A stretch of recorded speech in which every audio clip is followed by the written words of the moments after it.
Hey listeners, thanks for dropping in. I'm Christy. And I'm Melissa. And this is Buried Motives, where we dig deep into the details of some of the most gruesome dirtbag murderers.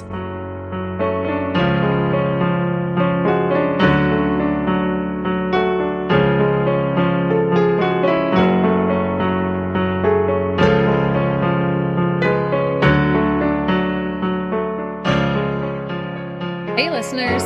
Welcome back to Buried Motives. Thank you for choosing to join us today. We are so excited you're here because today's episode is one that came straight from you, or several of you actually. A listener request. Yes, I am super excited to bring this to you. It's a wild and mysterious ride, and trust me, you are going to want to buckle up. Oh no. But before we dive in, we need to take a minute to say Happy Mother's Day to all those moms. And all of the women out there who mother in every shape and form, whether you're a birth mom, stepmom, adoptive mom, auntie, grandma, mentor, friend. Today, we see you and we thank you. Yes, it definitely takes a village. Uh-huh. Mother's Day always makes me a little reflective. My own mom passed away several years ago, and the older I get, the more I start to understand her not just as mom, but as a full person with dreams and fears and a past that had nothing to do with parenting me. I think as kids, we sometimes forget that moms aren't always moms, or at least they weren't always moms. Sometimes they were wild teenagers, they were heartbreakers, and they had secrets of their own.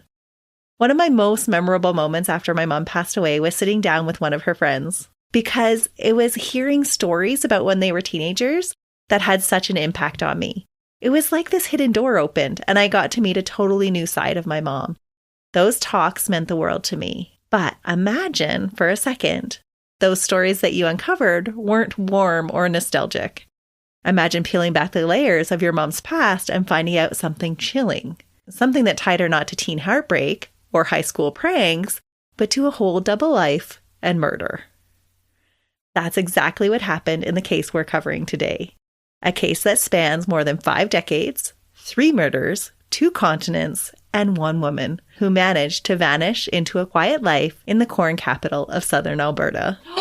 You're doing this case! Yes! I know exactly which one you're talking about. Oh, I am so excited that you're doing this case. But you said a lot there, and I had a lot of emotional reaction to everything that you said.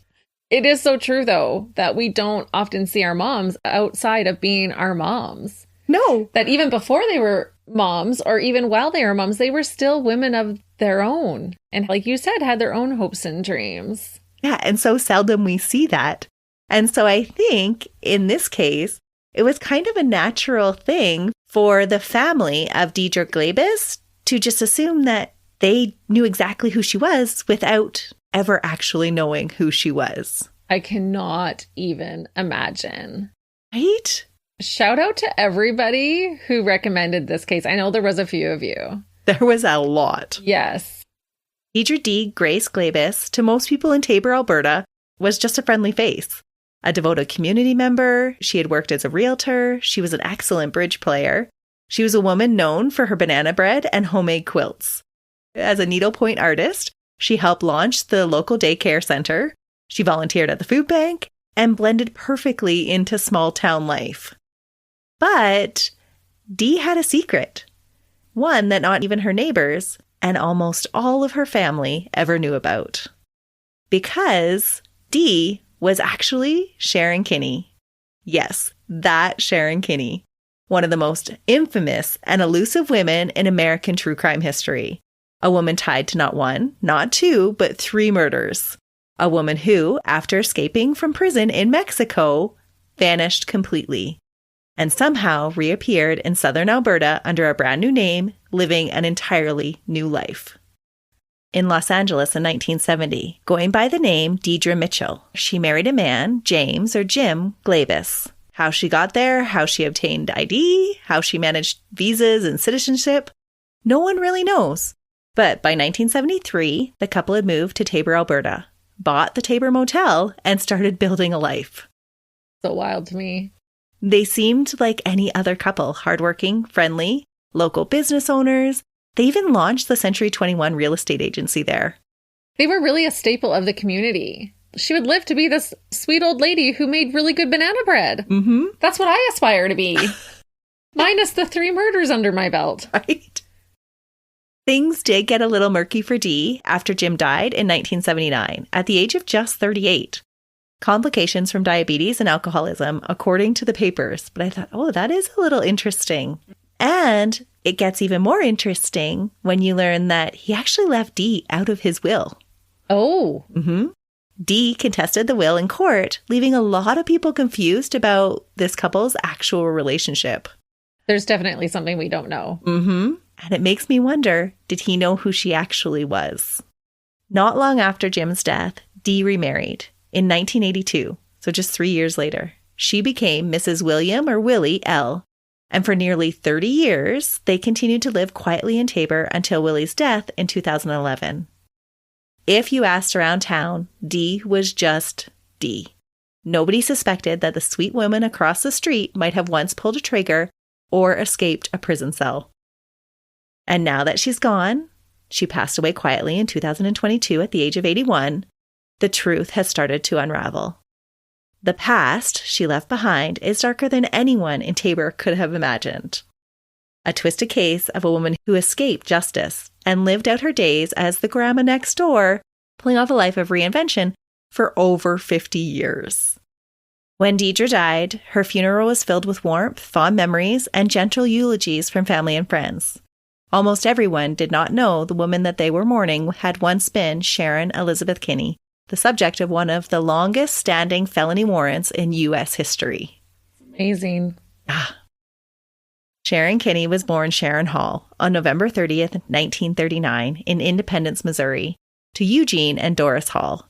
Her upbringing was turbulent. Her father, a steelworker, descended into alcoholism after an accident and was known around town as, quote, Crazy Hall, a nickname that enraged Sharon, especially when it was thrown at her. She did not like to be related to her crazy father.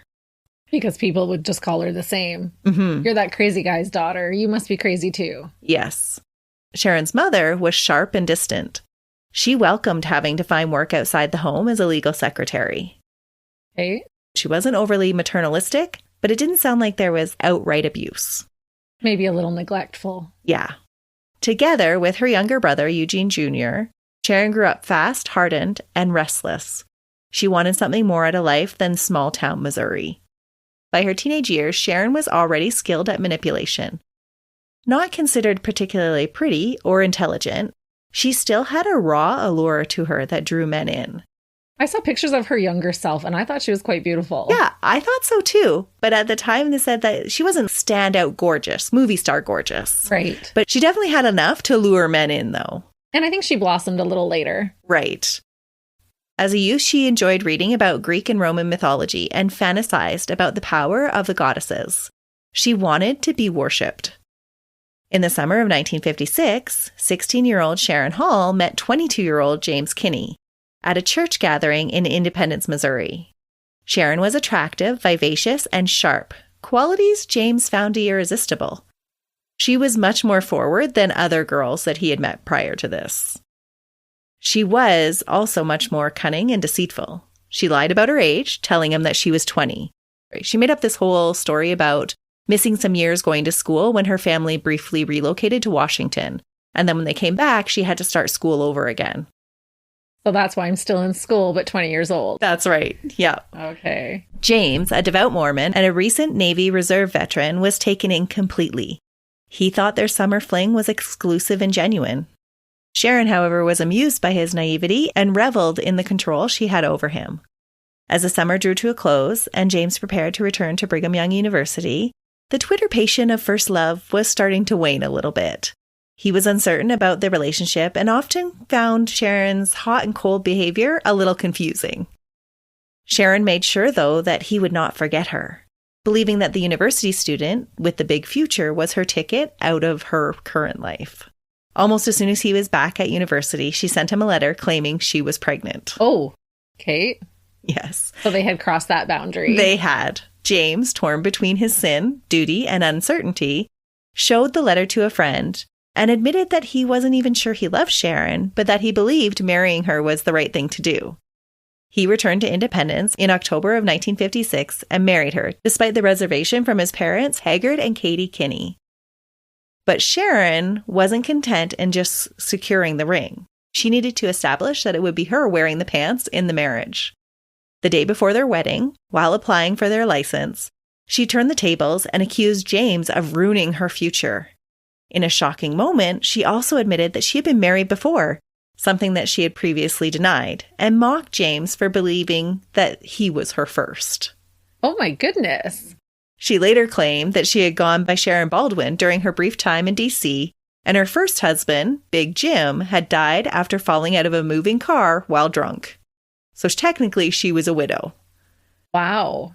This would hardly be the first or the last time that Sharon lied to her new husband. Their marriage certificate listed Sharon as 18 and a widower. She was neither. Okay, so she wasn't married before. There was no Big Jim. It didn't seem like it. Or at least not married to Big Jim. That's right. Okay. Yeah, but she had spent some time in D.C. Maybe she dated a guy called Big Jim, and maybe he did fall out of a moving car but didn't die. Or maybe he did. Maybe. I don't know. Men seem to die around Sharon. Yikes. But there was no official record of this marriage. And she definitely wasn't 18.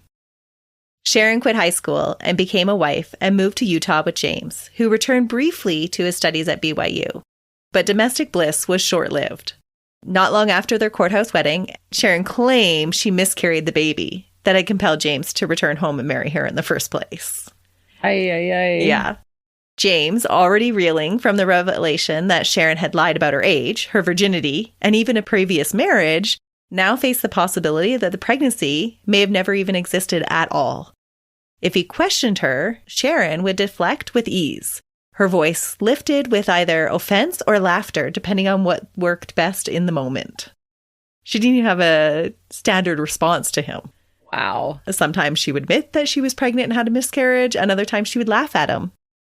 Which would totally make him second guess himself. Like emotional manipulation, I feel like. Oh, she's like a master manipulator. Marriage life, however, wasn't turning out to be what Sharon thought it would be. Sharon complained about being bored and complained that James didn't take her anywhere. And she complained about their sex life. She made it no secret that she was dissatisfied with him. She dismissed James' religious beliefs and teased him for feeling guilty about succumbing to her wiles before marriage. What James found sacred, Sharon found silly. So no respect for him and his beliefs. No, none at all. There was a brief period where she actually did join his church, but it sounds like the reasoning behind that was because she thought she was going to have a big fancy wedding. Oh, all the Mormons will bring us gifts. Yes. Okay. Her temple marriage was a big disappointment for her. It wasn't the grand celebration that she thought it was going to be. But he had taken her to Utah and showed her the outside of the Salt Lake Temple and said, yes, we can get married here. And she thought she was going to be a princess. Right. And so she agreed to join the church. And then she was vastly disappointed. I could see how if she didn't really understand what she was committing to and why she was joining that church, then I can see how she would be disappointed. Yeah, she totally wanted something flashy. Okay. And she would just continue to ridicule any of his actual beliefs. That's terrible. Yeah. Unable to find happiness with James trying to finish his studies, the couple returned to independence, which was another huge blow because she thought he was her ticket out of independence. They moved into the house next door to James's parents. Oh, no. Yeah. His parents were kind enough to rent them a house at a good price. And James worked as an electrical engineer for Bendix Aviation, while Sharon took on a carousel of jobs. She was a legal secretary, a hotel receptionist, a daycare worker, and on and on and on. But employers often praised her for her work ethic and maternal instincts. But the motivation behind her work was less about duty and more about spending money. Sharon loved to shop, and the rule of the household was very simple. Her earnings were hers, and James's earnings were theirs. Okay. So what's yours is ours, but what's mine is mine. Exactly. Despite the rocky start of their union, Sharon did become pregnant almost immediately. In the fall of 1957, she gave birth to a daughter whom they named Dana. Less than 2 years later, in May of 1959, she delivered a son, James Troy. As a mother, Sharon presented a compelling facade. Those who knew her through work, the daycare centers and the neighborhood gatherings, often remarked on her maternal instincts. She was seen as warm, attentive, and even nurturing with young children. In the right company, she spoke sweetly to Dana and Troy, and her beauty and poise painted a picture of suburban motherhood that others admired. But Sharon's parenting had two faces. Behind that polished image was a woman with little patience for the monotony of motherhood. She grew restless easily and often left the children in others' care so she could pursue her own pleasures, shopping, flirting, and sneaking off with lovers. Ooh. Yes. The maternal mask slipped off most often when James wasn't around. She could be cold, distracted, and even dismissive towards her children, especially when their needs clashed with her own desires. Which that happens a lot in motherhood. Yeah. You put your child first. But it sounds like she didn't really have any time to spend with the baby because he just took too much energy. So she was constantly dropping him off with her mother-in-law. Oh, and how convenient that they're right next door. Mm-hmm. She found it convenient for that reason, but she did not enjoy living next to her in-laws, who she found to be very pious and judgy and all of the things. Right. But she was running off cheating on their son. Oh, she absolutely was. While Sharon may have played the role of a devoted mother to the outside world, those who saw beyond her charm began to realize that she cared far more about her appearances than actual affection. The children, it seemed, were just a part of the performance, a performance that James was in the middle of. James, ever the provider, worked overtime, saved diligently, and eventually built them a ranch-style dream home in the Ellswood Meadow subdivision in 1958. But even that wasn't enough. Sharon demanded that the new house have all new furniture and wanted it all immediately. Their marriage was clearly defined by her wants and his inability to fulfill them. So not only was he not fulfilling her in the bedroom, she would make comments about how he couldn't provide for her adequately financially either. What that would do to his self-esteem. Right? You should have just found yourself a sugar daddy. Mm-hmm. Well, originally that's what she thought she had found because he was this big university student studying in another state. He got to travel. Right. Little did she know that wasn't what he wanted at all. Right. While James worked long nights of overtime and took the afternoon shift at the Bendix plant, Sharon filled her evenings with someone else. She began an affair with a high school friend, John Boldis. The relationship was an open secret. John even helped her shuttle the kids to and from daycare. Oh my goodness. Yeah. What would happen was Sharon was supposed to finish work up around 4:30 in the evening, but because James worked the afternoon shift, he had to leave earlier than her. So he would drop the kids off at a sitter's, and she was supposed to pick them up after she was done work. But oftentimes, something would come up after work, and it would have her returning home much later than anticipated. Can you guess what came up, Christy? Another guy? Yeah, several times. Oh my goodness. So she's cheating on her lover, too. Oh, yeah, there was more than one. Yeah. Yeah, but she did have one main steady one.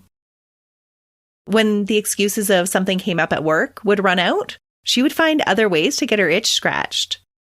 John and her's rendezvous happened in parked cars, motels, and even in the marital bed while her children slept and James worked. That's not classy. No, it's not classy at all.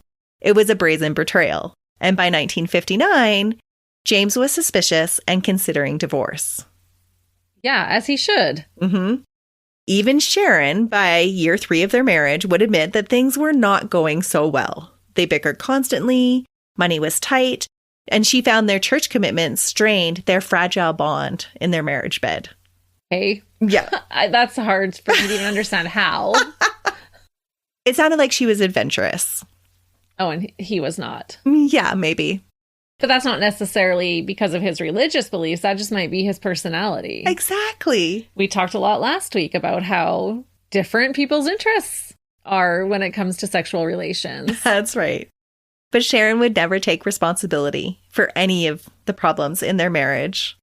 She blamed James, his overbearing religious devotion, and especially his parents. She thought James was a mama's boy and believed his mother was weak because Katie continually tried to attempt to be kind to her. Sharon didn't want to be poor, she didn't want to be told how to live or act, and she really didn't want to be married anymore, if truth be told. Well, it doesn't sound like she should be. No. On March 17th, 1960, after yet another explosive argument between the two of them, James brought up divorce to Sharon. Remember the time, and given James's religious convictions, this was a huge thing for him. Would be. Yeah. Sharon, ever calculating, offered to divorce him quietly, but James had to let her keep their new house, their daughter, not their son, and give her $1,000. My goodness. Mm-hmm. Any mom who is going to say, oh, I want this kid, not this one, that just tells you all you need to know about them as a human being. Such a dirtbag mother. Yes. But she's going to go on to do even more dirtbag things as a mother. The next day, March 18th, James approached his parents about the divorce. He laid out his argument very plainly to them because they weren't actually overly excited that he was contemplating divorce. His dad was a high-standing member in the church, and so he wasn't really on board with his son getting divorced for any reason. Well, and it's the year, too. Exactly. But James laid the argument out for his parents. He said he could prove infidelity, and he believed if he could do that, that he wouldn't have to give up his house, one of his children, or any of his money. But his parents were adamant. His father, unwavering in his conviction, argued passionately against divorce, sparking a fierce debate between father and son that day. Definitely. Divorce just was not a common thing. No. Especially when you throw in a religious aspect of any kind. Right. Any religion at this time wouldn't have supported divorce. But despite his beliefs, James wanted out of this marriage. He knew it was a farce. Sharon, however, was doing her own calculations as James was talking to his parents. She'd actually been calculating for quite some time. A divorce didn't actually suit her very much, even on the terms that she had offered. The deal she had floated to James was strategic. If he refused and fought her, she actually stood to lose everything, which wasn't acceptable at all. Ever resourceful when it came to getting what she wanted, Sharon had already begun searching for another way out of the marriage. She had approached good old Johnny, her regular companion and lover, with a proposition. Would he consider taking out the competition? And she even offered him $1,000, ironically the same amount that she had asked James for in the divorce. Oh, I wonder if that's why she asked for that amount. It's an eerie thought, thinking that she could have asked her husband basically to pay for his hitman. It's curious, isn't it? Yes. Yes. Johnny would later testify that he thought Sharon was joking during these times, even when she asked him if he could find somebody else to do it when he said he didn't want to do it. He dismissed the suggestions with a shrug and went on with his life. But Sharon was serious.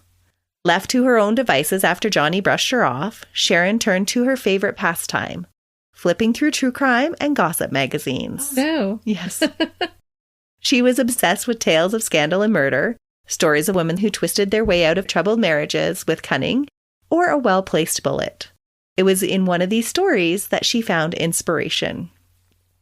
In an article about the case of Lillian Chastian, a Virginia woman who had shot her husband during an argument and then blamed the shooting on the couple's 2-year-old daughter, Sharon found inspiration. The charges had been filed just weeks earlier, in February of 1960. Sharon read the story again and again. She saw the brilliance and the simplicity, the elegance in the deception. Here was her blueprint for murder. My goodness.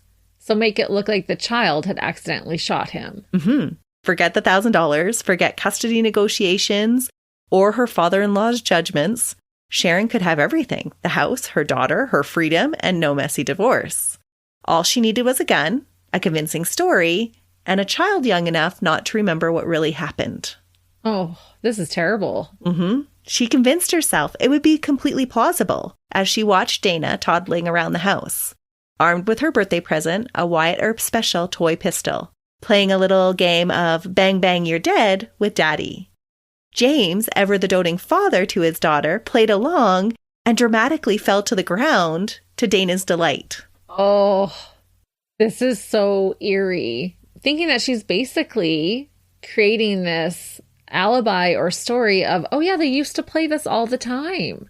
She purposely bought her a gun for her birthday so that she could do this.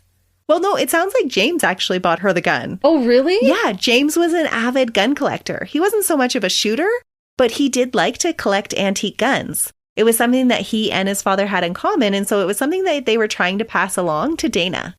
So they bought her these toy guns, And James was really meticulous about his collection and often took it out to clean in front of Dana. So this was a normal thing that happened in their house. But when Sharon read this article, she was like, that could happen here easily. Right. This is my ticket because it's plausible to our situation. Right. As father and daughter played, they had no idea that Mummy Dearest was playing her own little game. Oh. At 5:30 p.m. on March 18th, the same day that he spoke to his parents, a single shot rang out from 17009 East 26th Terrace. A bullet entered the base of James's skull, 2 inches right of the spine. James reportedly withered back and forth as he fought for his life. Oh. It wasn't a clean shot. In front of his child. Well, that part is unclear. There's differing accounts of where Dana was at the time. Right. Sharon moved on to the next step of her award-winning performance. She had taken notes about what Lillian had done wrong and made adjustments to her plan. She called James's parents and spoke to his dad using a voice full of hysterics and demanding that they come to the house quickly. There had been a horrible accident and that she thought James was dead. James's parents dropped everything, summoned an ambulance to their son's house and rushed over. Meanwhile, Sharon called the police again in hysterics. Getting a little too into the performance, she actually ended up telling them that she thought James had had a big heart attack. Oh. Yeah, there's a little bit of a difference between a heart attack and a gunshot to the head, but the slip would go relatively unnoticed. That's interesting. Mm-hmm. When police and ambulance arrived, James was rushed to the hospital, but he would later be declared dead. I believe it was while he was actually en route to the hospital. So he suffered. Mm-hmm. While James was en route to the hospital, this is where Sharon clinches her nomination for Mother of the Year. She blamed the murder on Dana, an innocent toddler, without thought that her daughter would have to live with this knowledge that she killed her father. Oh, it's so terrible. Mm-hmm. She's saying how much she loves her daughter, but you're going to make her live with this the whole rest of her life? And make her think that she did this. Yes. According to Sharon, she was in the bathroom, having just gotten out of the shower, and was getting ready for the evening to go out to a church social. That's when she heard Dana say, "Daddy, how does this thing work?" Then she heard a gunshot. Sharon claims she ran into the bedroom to find Dana on the bed next to her father, holding the gun. James was bleeding from the head. Just a sweet little girl and her father's pistol. A terrible accident? Totally believable. Sharon even gave the police a choice of stories to tell, which wasn't really picked up by the police. What? Yeah. First, she told police Dana had somehow escaped her playpen and climbed onto the bed and accidentally shot Daddy while trying to wake him up. It was a game they often played. Later, Sharon would tell the police that Dana had been wandering back and forth between the bathroom and the bedroom looking for someone to play with. And Sharon had heard her ask, "Show me this, Daddy, show me this," using Dana's words that she had heard earlier that morning. I mean, you've put all this thought and planning into it and you can't even stick to one story? But ironically, I can't even say the police were even skeptical of her story, because Sharon did play them really, really well. As she was being questioned by police in her house that day, she made sure she put Dana in the playpen, knowing full well her daughter could climb out of it immediately. And that's what she did. She ran right to her mom. And she was like, "See? Evidence. She can get out of the playpen. I put her in the playpen. She got out by herself." Right. The child's mobility matched her story. That is conniving. So planned. While she told this to the police, Sharon wept. She trembled. She said she hated guns and didn't even know if James ever kept them loaded. She was just a grieving, delicate wife who tragically lost her husband in an innocent household accident.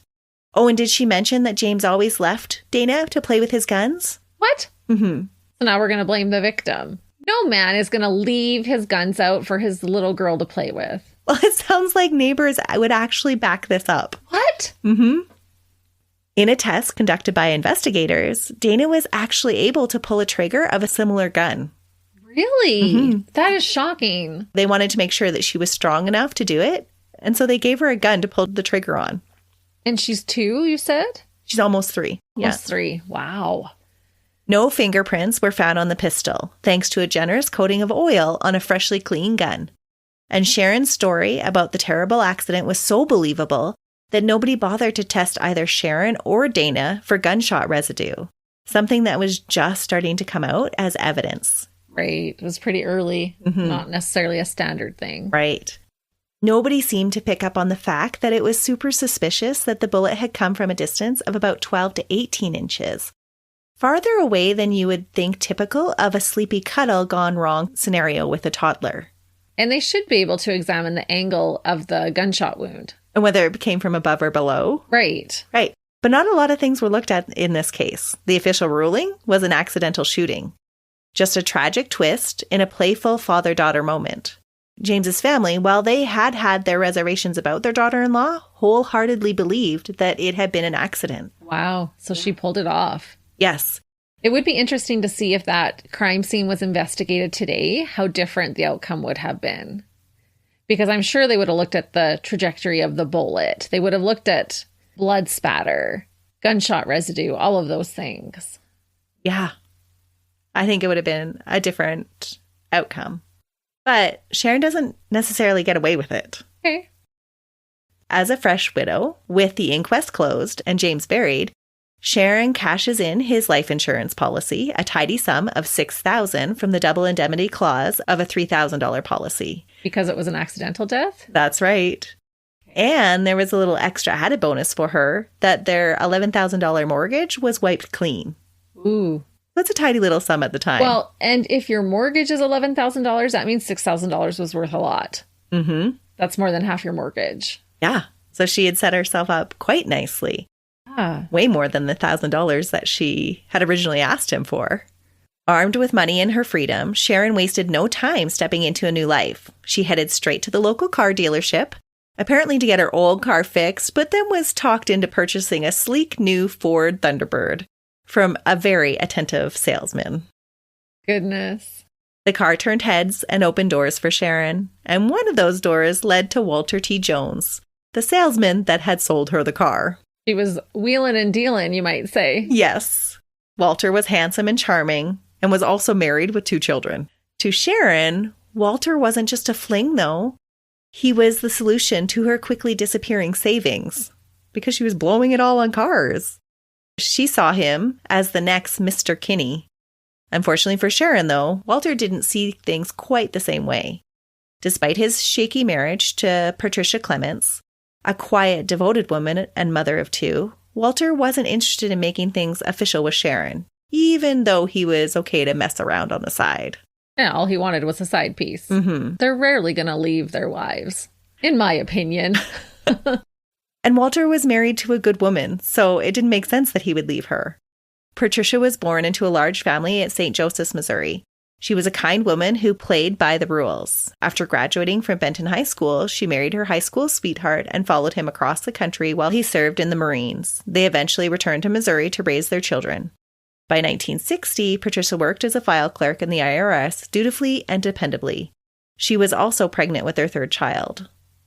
Sharon, undeterred by Walter's reluctance to commit, persisted. Their affair heated up quickly. They wrote letters, steamy and heartfelt, back and forth. When Sharon left town briefly in May with her brother, the exchange continued. But everything changed when she returned to Independence at the end of May on the 25th. Expecting a warm reunion from Walter because they had been sending letters back and forth, Sharon instead got a very cold shoulder. He wanted all the letters back and wanted to end things with her. Ooh, did his wife find out? Or maybe he was getting nervous that was going to happen. Yeah, I think it was more that he was getting nervous that it would happen. Or that Sharon was just kept pushing for more and more, and he wasn't willing to give any more. Right. So does she claim she's pregnant? Yes, absolutely. She does? Yes. Sharon would have none of this and told him that she was pregnant, claiming that he was the father. Oh, no. But it didn't work out like she planned. Rather than running into her arms, Walter persisted with ending the affair. That was not the answer Sharon wanted, so she came up with a different plan. With the .22 caliber pistol used in James' death still in police custody, Sharon convinced another male friend to buy her a new .22 automatic pistol. When he foolishly registered a used pistol in her name, she insisted that he go back and re-register it in somebody else's name instead. My goodness. Don't do that, people. So crazy. That's not good if someone wants it registered in someone else's name. No. And this all happened so quickly because on May 26th, Sharon called Patricia at her office. She told her a lie, that Walter was having an affair. Not with Sharon, of course, but with Sharon's sister, whom she didn't even have. Okay, but that would give you credibility to be like, hey, he's having an affair with my sister. That would be a credible source.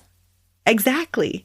And that's probably why Patricia agreed to meet with her and talk about it that evening. Not knowing that she was actually meeting with the mistress. Right. Sharon picked her up, and by Sharon's own account, she dropped her back off near the Joneses' home after their conversation. But of course, Patricia never made it home. Walter reported her missing the following morning. As he began calling friends and coworkers, he uncovered the chilling lead. Patricia had told her carpool at work that she'd received a strange call from a woman asking to meet. Her carpool dropped her off at a corner where another woman waited in a car. Someone no one recognized.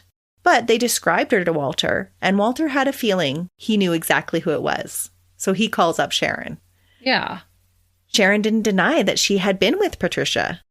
Yes, she said they had met. But she claimed that she had dropped Patricia off near their house after their meeting and saw her speaking with a man in a green 1957 Ford. Although some of the reports I read in the newspaper from the time said it might have been a Chevrolet. Suspicious and desperate, Walter met with Sharon that Friday evening and demanded that she tell him the truth. He even threatened her. Sharon didn't flinch in front of him, but after the meeting, she made another call. This time to good old Johnny.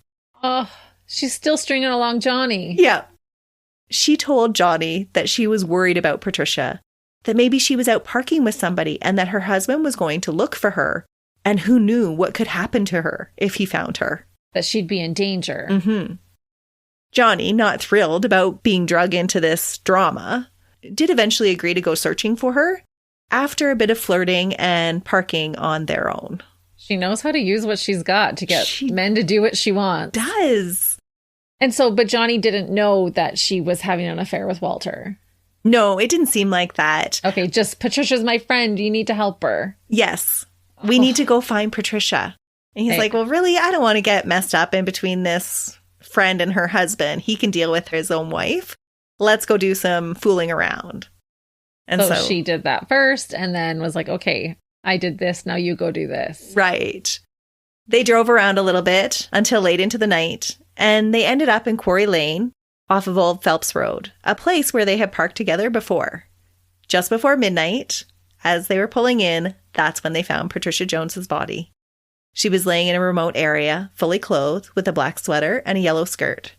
She had been shot 4 times with a .22 caliber pistol, once in the mouth, once through the abdomen, and twice in the shoulders. Awful. One of the bullets had an upward trajectory, and the others were downward. The fatal shot had been fired from close range, evidenced by powder burns on her skirt. It was clear that she had been executed.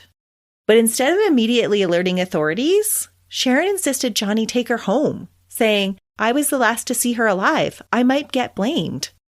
Johnny later said that it was a strange concern for someone who had just told him that she was concerned about Patricia just hours earlier, but he went along with it.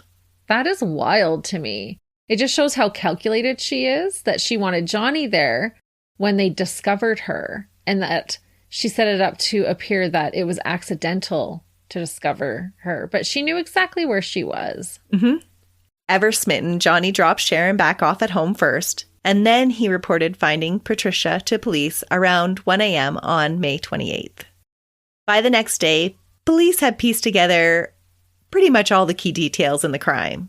They believed that Patricia had been lured into the building close to where she had been found and had potentially been shot at least once there because there was a lack of blood where her body had been found. She was probably shot and injured, and that's how she was easily moved to the final crime scene. Yeah. Police thought she had been moved to where her body was found and shot at least one more time there, through and through at the location because a .22 caliber bullet was found buried in the ground where she had been laying. Okay. So she was shot at least once where she was found. But there wasn't a lot of blood at that site. Okay. Not enough to match all the wounds. No. The murder weapon was never discovered. They drained nearby bodies of water, searched through the muck, and even asked for help from a local Boy Scout troop to search. Really? I thought that was shocking. I had never heard that before. No. Yeah. That'd be traumatic for those kids to find something. Or very exciting for them, maybe. Maybe. Because the body would have been removed. They were just searching the ground, sifting through dirt. True. Interesting choice. Yeah, I thought it was pretty wild. All of the evidence pointed in the direction of one person. Patricia had been seen getting into the car with a mysterious woman. Sharon had admitted to meeting with her. Walter had recently broken off the affair with Sharon. So therefore, Sharon had the motive, means, and a suspiciously timed discovery of the body. Yeah. Yeah. All things are pointing to Sharon. I guess she didn't have a blueprint in a crime novel to lay it out for her. When detectives brought in Walter, Johnny, and Sharon for questioning on the 28th, the truth began to unravel. After making statements admitting relationships with Sharon and taking lie detector tests, Johnny was released almost immediately, and Walter was held as a material witness, but posted a $2,000 bond quickly. So they both started spilling the beans right away. Yeah, we've been with Sharon. And when you have nothing to hide, you don't hide anything. Right. Sharon wasn't going anywhere. She was arrested in her home on May 31st at 11 p.m. By June 1st, she had been formally charged, and not just with the murder of Patricia. Following a deeper look into James's suspicious death, she was charged with her husband's murder as well. Wasn't expecting that. No. But the case wasn't as slam dunk as you may think. It would take investigators over a year of gathering evidence for both cases. During that time, Sharon didn't seem too worried. In fact, she was released on a whopping $24,000 bond on July 18th, 1960. Well, that would have been a lot of money then, $24,000. It would have, but she was facing first-degree murder charges. What the heck was she doing getting bond? And double murder charges. Yes. That's true. That's just crazy. But I do think it shows how convincing she was. Right. And she was a woman, which probably worked for her advantage at that time. Normally, that kind of charge would mean that you were staying put. But Sharon had a way with people. Neighbors and friends rallied around her. And with a little sweet talking and maybe a few batting eyelashes, they paid for her bail. No way. Yes. Sharon walked free for now. That's unbelievable. Isn't it crazy? She definitely had some charisma then. She could have been a really fantastic cult leader, it sounds like. I was thinking a politician. Same thing.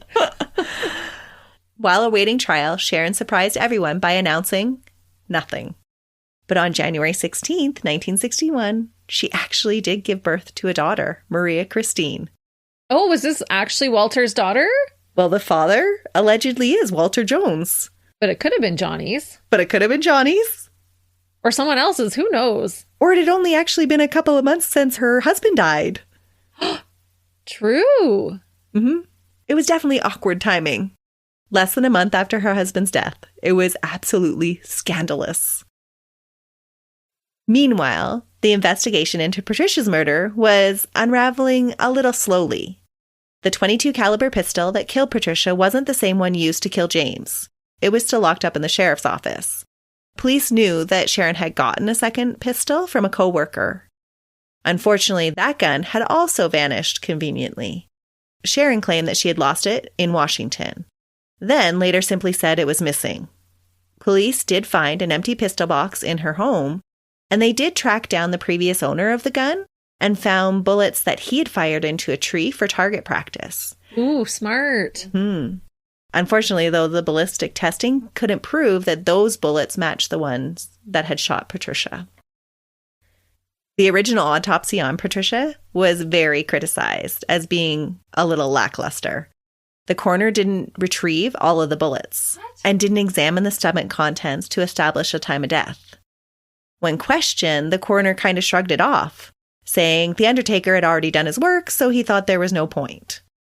Police disagreed, though, and Patricia's body was exhumed on June 17th, 1960, to finish what the first autopsy didn't. It recovered the bullets, but again, these bullets couldn't be matched conclusively. Sharon's trial for Patricia's murder began shortly after the exhumation in 1961 with an all-male jury. Oh, that's surprising. Well, yeah. I guess not for the time, maybe. Yeah, I don't know if that was a very common thing or not, but it would definitely work in Sharon's favor. She could bat those eyelashes. Yes. The case that the prosecution built wasn't the most solid of one. They leaned on the pathologist's estimate that Patricia had died around 6 hours after lunch on May 26th. The prosecution said this pointed to Sharon as the killer. The defense said, not so fast, death could have occurred much later. The key testimony came from Walter Jones himself and the detective who said Sharon feared Walter would drift away if she didn't keep him close and unencumbered by a wife. The friend that had gotten Sharon the gun did testify that she asked him to register it in his name. Both he and Sharon claimed that it had gone missing. The prosecution called 27 witnesses, but by June 21st, they rested. Sharon's defense was swift, under 2 days. They called 14 witnesses, and no testimony from Sharon herself. Her brother swore that she was at their grandparents' house that night at 7:05 p.m. when Patricia was murdered. A couple out parking near the crime scene said that they had saw no one else there, and the jury only took 90 minutes to decide not guilty. Not guilty. Yes. I'm shocked. Mm-hmm. After the trial, one juror even asked her for her autograph. I thought you were going to say her number. No. Maybe he was hoping for her number. But she did oblige with a smile and then headed straight back into jail to await her second trial, the one for murdering her husband. Sharon's second trial began on January 8th, 1962, before the same judge who had just seen her acquitted 6 months earlier. Ooh. Yeah. This time, the prosecution didn't seek the death penalty. Maybe they figured a life sentence would do just fine and that they would have an easier time getting the jury to agree. Right. This case focused heavily on motive. The state argued that Sharon wanted James gone, and not just gone, but gone in a way that preserved her access to his life insurance policy. The prosecution claimed that she had even tried to hire someone to kill him, offering Johnny $1,000. Unfortunately for the prosecution, Johnny wasn't exactly a star witness on the stand. He said that Sharon's murder for hire might have been a joke, and overall he came across as really confused and inconsistent in his story. They argued that Sharon's story that her 2-year-old daughter Dana accidentally shot James was implausible. Detectives had given Dana a similar gun and had said that she was strong enough to pull the trigger, but they had watched her fiddle with it for a very long time, and she never once attempted to pull the trigger on her own without being instructed to. Right. And you would think that she would maybe have some trauma from it, even the loud noise of a little, almost 3-year-old girl pulling a trigger of a shotgun. Right. She wouldn't want to play with anything after, right? No, it would be terrifying. Mm-hmm. It would have had some recoil too, no? Yeah, you would think. Yeah. For a 3-year-old at least. Right. Despite the defense's efforts, though, the jury wasn't as easily swayed. After 5.5 hours of deliberation, they returned a guilty verdict on January 11th. In April, Sharon was sentenced to life in prison and sent to the Missouri Women's Reformatory in Tipton. But the saga wasn't over.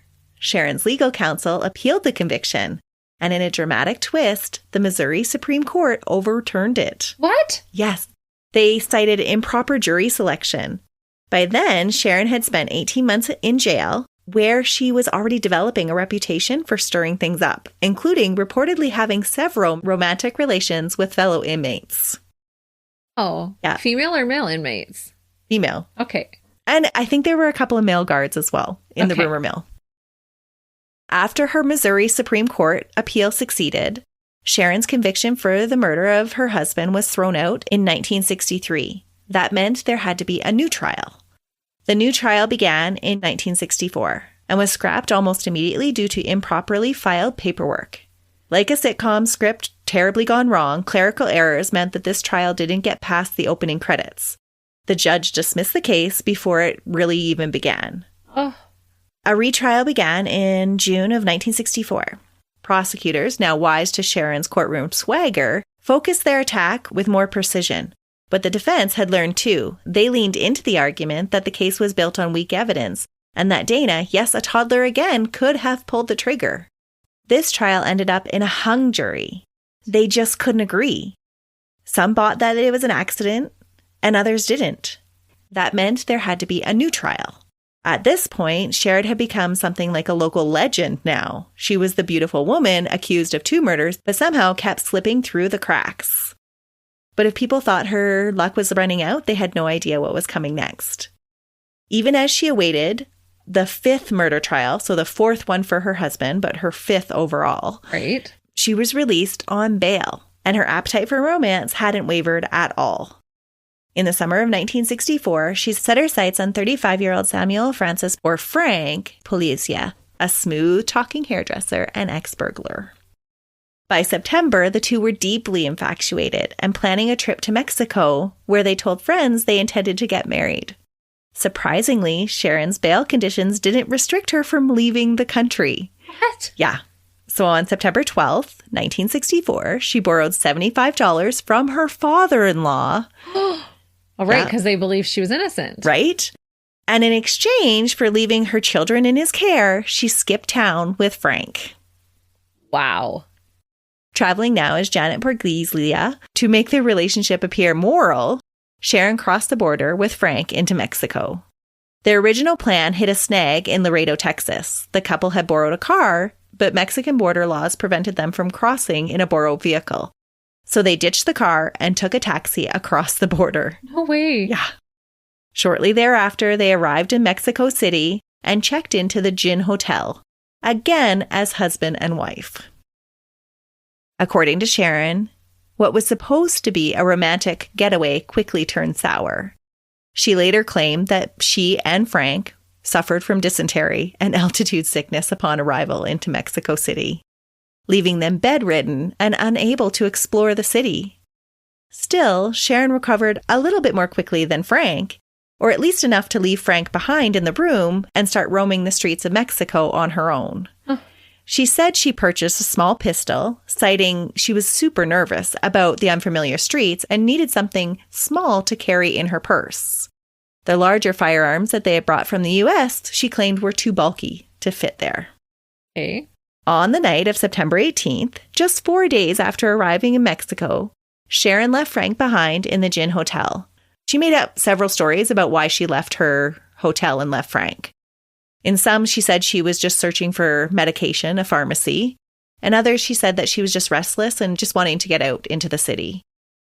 She wandered out alone and eventually entered the dimly lit bar of Del Pardo Hotel, claiming later that she was trying to find a pharmacy in it and needed to rest because she was so sick from the dysentery that she had wore herself out all the walking. Right. There she met Francisco Paredes Ordanez, a 35-year-old American citizen with a Mexican birth certificate. The two talked, had drinks, and then headed to the nearby Hotel Levada, where they checked in as husband and wife. What? Yes, reportedly with a knowing nod from the front desk clerk, Enrique Martinez. Oh, this woman! Yes. Sharon would later claim that she believed Francesco was giving her a ride back to the hotel. But when they ended up at his motel room instead, she didn't object. Inside, the drinking between the two continued until, according to Sharon, Francesco made unwanted sexual advances. She said she resisted, he became aggressive, and in self-defense, she pulled the small pistol out of her purse and shot him twice in the chest, killing him instantly. Is she just getting a lust for blood now? I don't know what is going on. This whole story is very interesting. Ah. The hotel employee, Enrique Martinez, heard the gunshots around 3 a.m. and rushed to investigate. As he approached the room, he encountered Sharon in the hallway. Fearing he would stop her or attack her, Sharon fired again, shooting him in the shoulder. What? Despite being wounded, Enrique managed to wrestle the gun from her, shoved her in the hotel room, locked her in there, and called the police. Authorities arrived to find Sharon still holding the murder weapon, a .22 caliber pistol, hiding in the bathroom. Police next went to the Gin Hotel where she had left Frank. He was arrested, initially on suspicion of involvement in the murder, and was later formally charged for entering the country illegally and for the possession of unlicensed firearms. In the hotel room, police found another .22 caliber pistol that was later identified to be the same gun used in the 1960 murder of Patricia Jones. No way. Yeah, that's the gun she had brought to Mexico with her. Honey, get a new gun. She didn't, though. Unfortunately, though, Sharon had already been acquitted of Patricia's murder. Which meant she couldn't be tried again. Right. Even though the ballistics matched. Man. Isn't that crazy? Yes. Yes. Can you imagine being a jury member and finding that out later? You would feel so bad. You would. Mm-hmm.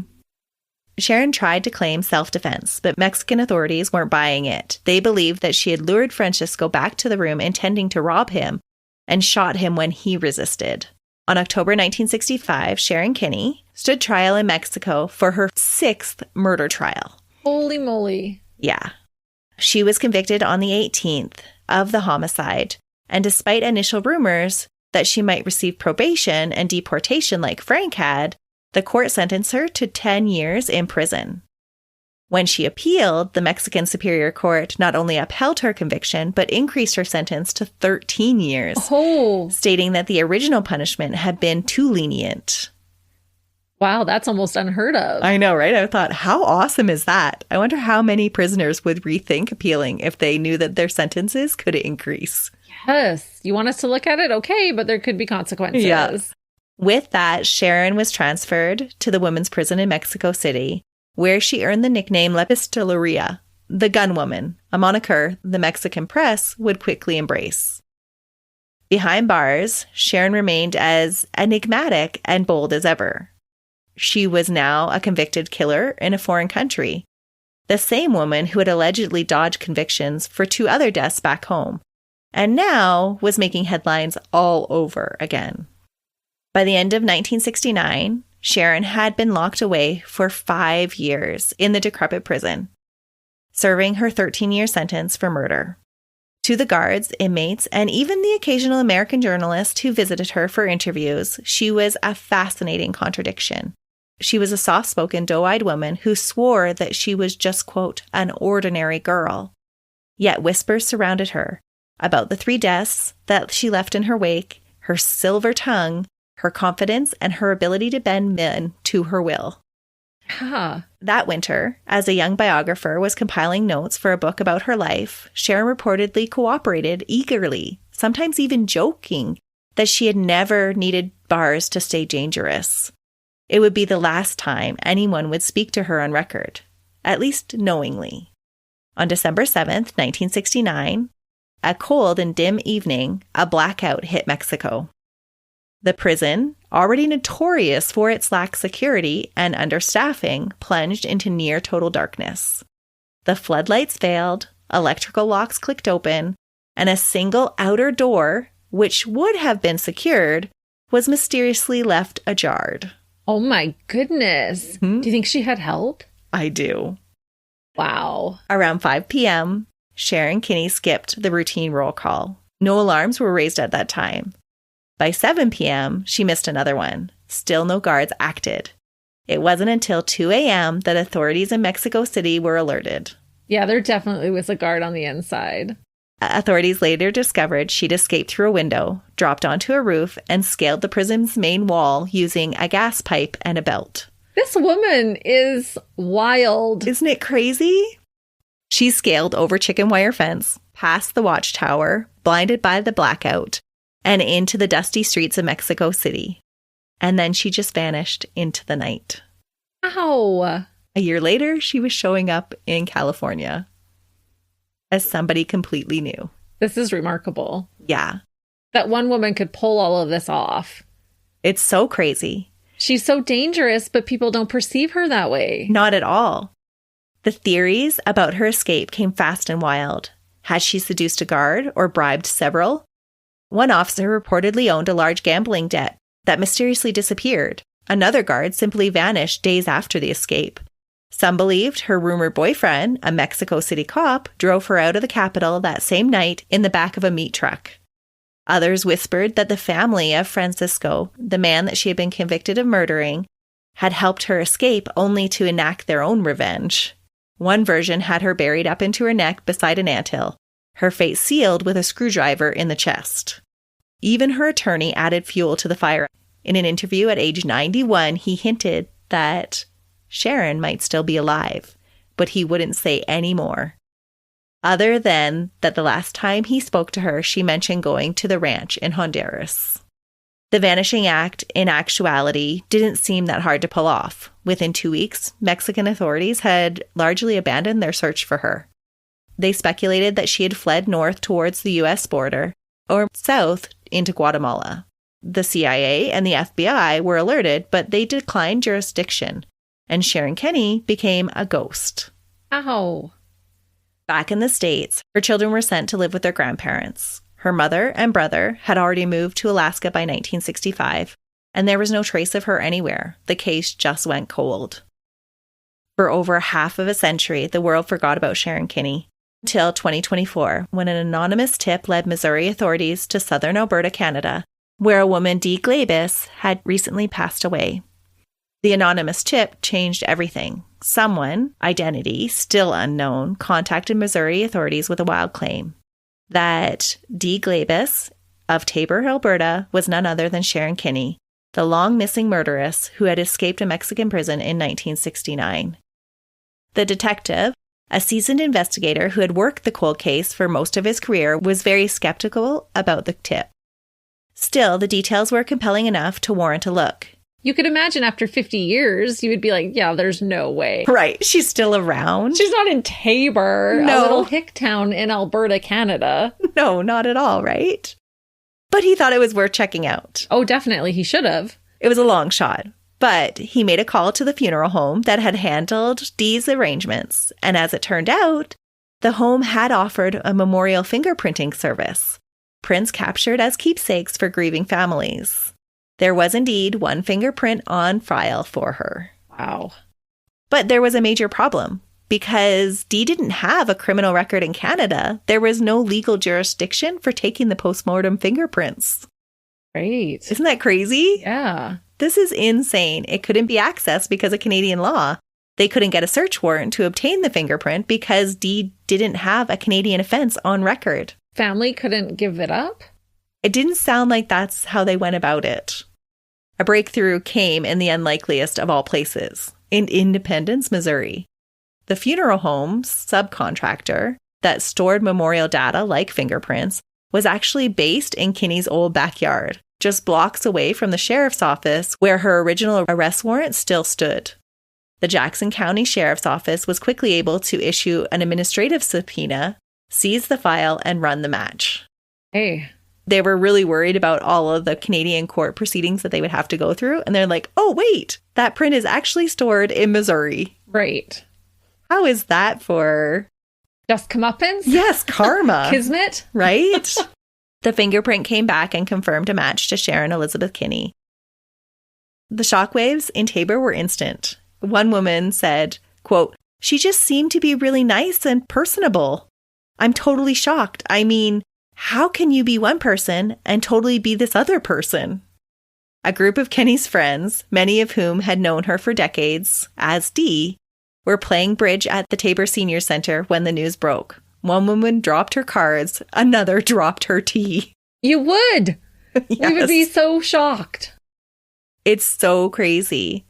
Especially because at this time, she was 82 years old. Mm-hmm. You're not even really thinking about what she was like as a younger person. Right? Yeah. You just don't think about it. No. So when you're with your mom next time, think about, I wonder what kind of life she led before me, right? So crazy. I don't think she's a serial killer. No. I'm just going to say that. Most probably will not have the past that Sharon did. Sharon Kinne's estranged family released a terse but emotional statement at a press conference after the findings. They said, quote, "We have lived a traumatic legacy of Sharon's actions our entire life. This revelation, while painful, brings a strange sense of closure. Sharon never faced consequences for her actions. But now, finally, this chapter in our family history can be closed."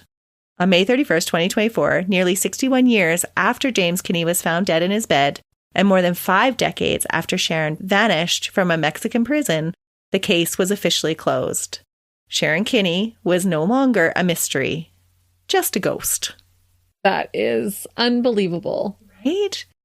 She had walked among them, shopped in their grocery stores, watered her garden, and exchanged Christmas cards while carrying one of the most notorious secrets in American criminal history. Not to mention, she could have sold you your house or sold your house for you. Exactly. So crazy.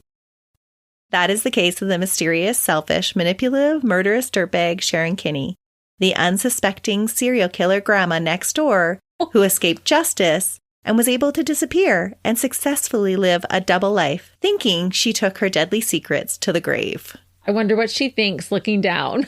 Right? What a wild case, Melissa. It is just bizarre, and I'm just so curious who turned her in. Yes. Who knew? And waited till she passed away. Right? So they sat on that secret too. I mean, I'm glad that they did turn her in, but I'm thinking maybe someone who was close to her. It would have had to be somebody that was close to her. Yes.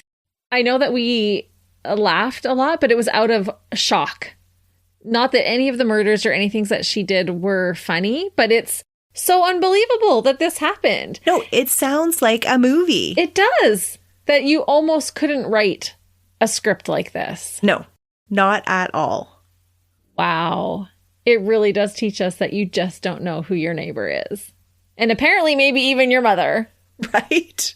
Ah. But that's how dirtbags go. And we'll be back next week with an all-new one. Until then. See ya. Bye.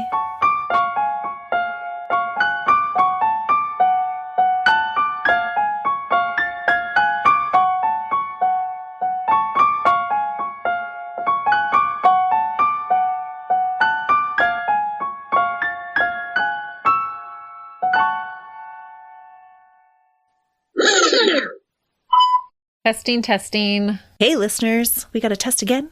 Yep. Get it done. Time to do my Duolingo. Traveling now as Janet Porgiglia.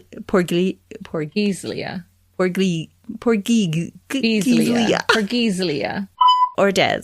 Or Donzes. Or Danes. Francesco. They then went to the next, where did they go, Christy? They went to the Gin Hotel. Yeah, where she left Frank. Yeah. Sharon tried to claim self defense. Pistolera. La Pistolera. Pistolera. Someone is going to make a movie of this.